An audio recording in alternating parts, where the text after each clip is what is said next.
Chapter 15. The bodies of Sella and Chickenhound, the two traitor foxes, lay limp in the ditch that ran alongside the road. The rats of Clooney's horde had executed them with spears and tossed them there. Sella lay still, her once bright, cunning eyes glazed over in death. But gradually, Chickenhound began to twitch and groan. He was still alive. The fox's entire body was afire with pain. Twice they had stabbed him, once in the back leg, and again right through the loose skin and fur at the scruff of his neck. Chickenhound had screamed and fallen into the ditch, helped by the feet of the rat executioners. He had immediately blacked out. Sella's carcass landed on top of her son's body in the shallow, muddy water. The rats were satisfied that both foxes were dead, and if they were not, well, who was going to climb down through all of those stinging nettles into the slippery ooze to find out? They hurled clods of earth at the prone forms in the ditch and stood watching them for a time. When flies began to gather on the foxes, the rodents lost interest and wandered off. Chickenhound regained his senses. He lay quite still with Sella's body draped across him. When he was satisfied that the coast was clear, he struggled painfully clear of the grisly carcass that had once been his mother. Old fool. She would never have been in this mess if she'd let a much younger and smarter fox handle things. With a total lack of sorrow for his deceased parent, Chickenhound began figuring out his next move. He would have to lie low in this stinking ditch until darkness fell. Even though he was severely hurt, the irony of the situation caused the young fox a little snigger. It was he, not his mother, who had outwitted Clooney. Now, he would soon be free with the revised plans of the attack upon Redwall Abbey. Surely that would be worth something. As soon as it was dark, Chickenhound made his move. He was only too glad to do so. Flies, wasps, worms, and all manner of crawlies had been thoroughly investigating him all afternoon. Slowly and carefully, he rolled about in the thick mud until it formed a poultice, cooling the wounds in his leg and neck, preventing further blood loss. Under the cover of night, he wobbled unsteadily to his feet, limping away up the bed of the ditch towards Redwall. The going was painfully slow, but Chickenhound consoled himself on the long journey by boosting his own ego. Maybe a silly bunch of rats could put one over on Sella. She was old and had lost a lot of her guile, not like me. They hadn't reckoned with a smart, intelligent, young fox like I am. I'll show them. Revenge will be mine. They'll see what it's like to be up against an expert in espionage. Hours later, within sight of the abbey walls, Chickenhound discovered a slope that was not too steep and started to pull himself up out of the ditch.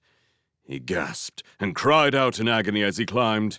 Using some creepers and an overhanging bush, the young fox finally made it to the road. Completely exhausted, he lay in the dust. How long he had been dragging his wounded body along the ditch bed, he could not tell. In his present weakened condition, he could not go a step further, but fell into a state halfway between unconsciousness and sleep. Silent Sam was Cornflower's bodyguard on her nightly round of the ramparts. He marched solemnly by her side as she gave out mugs of hot soup to the grateful sentries that watched through the night hours. Ambrose Spike watched hungrily as she poured him a steaming mug of the delicious soup. The hedgehog thanked her profusely, hoping that there might be seconds after the others had been served. What a thoughtful little body you are, Miss Cornflower. I always say there's nothing like some good homemade vegetable soup to keep the life in me old spines. It's a fair night, but mark you, it gets a bit chill twixt dark and dawn, my dear. While the hedgehog and the mouse were chatting, Silent Sam was never still for a second. He trotted about on the parapet, always sucking his paw, leaping from stone to stone, fighting off imaginary foes with his tiny dagger. At first, Cornflower thought he was play-acting as usual. The baby squirrel stood on top of the gatehouse threshold. Pointing down to the road with his knife, he beckoned Cornflower and Ambrose with his well-sucked paw to come and see something. The young field mouse wagged her ladle. Put that dagger away and stop your climbing, you little scamp. Silent Sam remained as he was, like a well-trained pointer dog. Perhaps he's trying to tell us something, miss, grunted Ambrose. He waddled over to the parapet and looked down to where Sam pointed. Well, bless my soul, Miss Cornflower. I do believe that our little soldier here has spotted an object, as a creature laying down there. But I'm blowed if it's a fish or fowl. There's so much mud and dust plastered on it, whispered the hedgehog. You stay put, missy. I'll go and fetch help. Cornflower and Silent Sam stood looking down from the parapet. Ambrose, aided by Jess Squirrel and Formal, ventured out into the road to investigate. At their back stood a dozen stout mice, guarding the gatehouse door under the command of Basil Staghair. Steady in the ranks there, said the hare quietly. Keep your eyes peeled for signs of ambush, and no talking now. Chicken Hound was lugged inside as rapidly as possible. Unable to contain their curiosity, the defenders questioned the limp, half-awake fox as they carried him across the abbey grounds. Did your friends the rats do this? I suppose it's sanctuary you want now? Har! Wouldn't you be about to lay on yon road?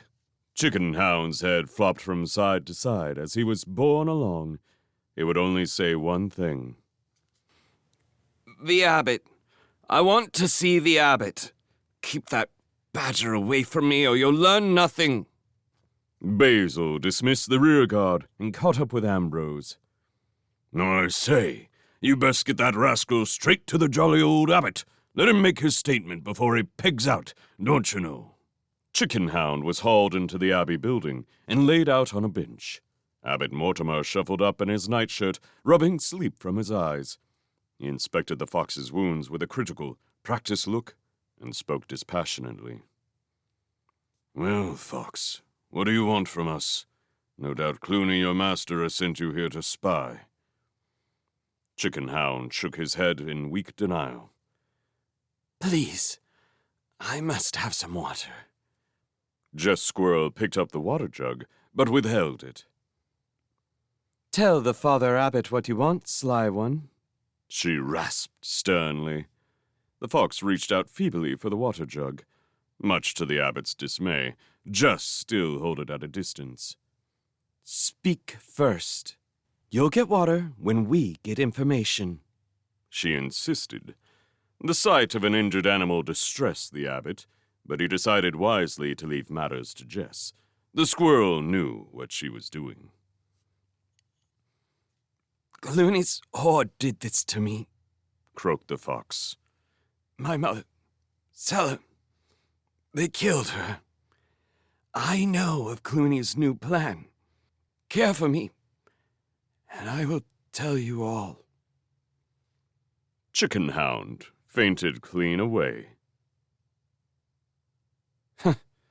I certainly wouldn't waste good time and medicine on this one, said Jess coldly. Ambrose Spike scratched his stomach speculatively. True, Jess. Neither would I. But mayhaps he has vital information. Otherwise, why would he drag himself here in this state?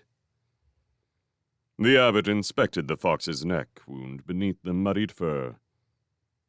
What Ambrose says makes sense. Would you lift the wretched creature up and carry him to the sick bay, please? Cornflower and Silent Sam watched the fox being carried away. Sam stood in front of her, his dagger drawn to protect them both. She ruffled his pointed ears. It's all right now, Sam, she said gently. The fox cannot hurt us. Thank you for protecting me. The little squirrel sheathed his knife and resumed paw-sucking. Winifred and Abbot Mortimer sat by the bed in the sick bay. They kept up their vigil until Chickenhound regained consciousness. The fox whimpered. He gazed at the homely little room. Oh, my neck. What is this place? Where am I? He groaned. Winifred pushed the patient gently back on the pillows and held a bowl of water to the cracked, dry lips. Please, drink this and lie still, she ordered. Chickenhound slurped and gulped greedily at the water as the abbot enlightened him. You are in the infirmary at Redwall Abbey. As yet, I do not know the full extent of your injuries. When you have rested, my friends will cleanse you and dress your wounds. Chickenhound could hardly believe his ears. You mean I can stay? But I haven't told you of the new plans yet. The abbot wiped driblets of water from his patient's chin. Listen to me, my son. We would not turn you away from our gates unless you were an enemy that meant us harm. All creatures are cared for at Redwall Abbey, and it is my task to care for the sick and injured. You are my responsibility. Whether or not you choose to give information is a matter that your own heart must deal with. Meanwhile, you will receive our hospitality and sanctuary until you are fully recovered. Chickenhound lay thinking about what the kindly old mouse had said. Suddenly, he blurted out, The battering ram is only a decoy. Clooney means to use it as a diversion so that he can tunnel underneath your abbey walls. I don't know how exactly, where he plans to start digging, but I do know that he will come at you from under the ground. The abbot shook his head reprovingly as Winifred lowered the lamp flame and drew the curtains. Clooney is surely the spawn of darkness. He will stop at nothing, my son. Now I realize this, and I believe what you will tell me is true. But why did you crawl all the way to Redwall with this information, almost at the cost of your life? Chickenhound did his best to look sorrowful and outraged, as he lied. Because they killed old Sellers, sir. She was my mother. I will not rest until justice is done to her murderers. The abbot patted the young fox's paw. Thank you for entrusting your confidence in us, young one. Close your eyes now, and try to get some rest. When the abbot had departed, Chickenhound snuggled his filthy body down against the clean white sheets. He felt a little better already, well enough to have a quiet snigger. There was no fool like an old fool. This mouse was as stupid as Sella had been. Let the mice fight the rats, and the rats fight the mice. What did he care? Redwall must be a veritable treasure house to a clever young fox.